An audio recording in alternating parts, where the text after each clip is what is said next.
Sa isang liblib na nayon sa Siberia, Russia, napapaligiran ang Vysoky ng malawak at madilim na kagubatan.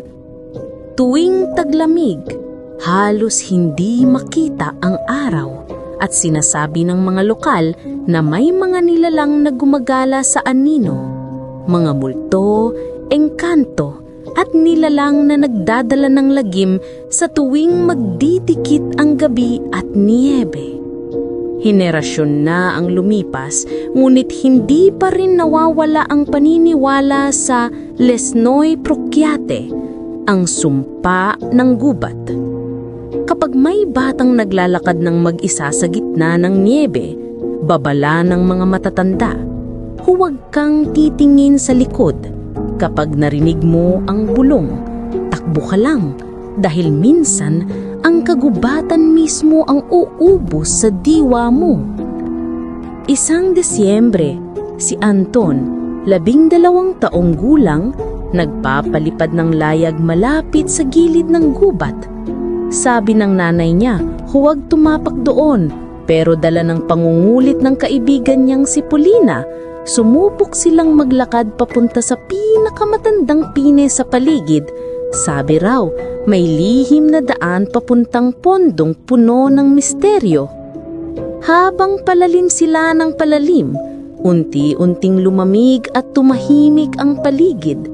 Nawala ang mga ibon, nawala ang tunog ng hangin, lumalim ang anino, kumapal ang niebe at parang lumulubog ang mga paa nila sa lupa. Napansin ni Anton ang mga markang malalalim sa puno, ukit na mukha, mga salitang hindi mabasa at simula nang magsimula ang dilim. Nakarinig sila ng mahihinang bulong. Anton, Polina, halika rito.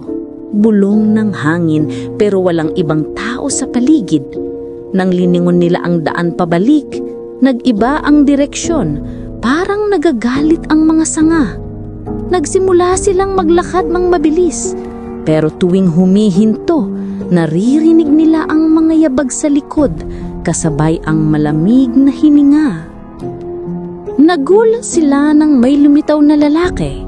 Maputla, mahaba ang balbas at kulay abo ang mata. Hindi kayo dapat nandito, bulong ng lalaki. Ito ang lupa ng mga spirito. May galit ang gubat, may pangakong tinutupad, at ang sino mang sumalungat, pinaghaharian ng sumpa. Nang sinubukan nilang tumakbo, may napansin si Polina sa gilid ng niebe, isang batang nakalugay ang buhok, dugong nakapahid sa damit at mga matay luwang na parang walang sigla. Hindi magsalita, kundi nagturo sa pusod ng kagubatan.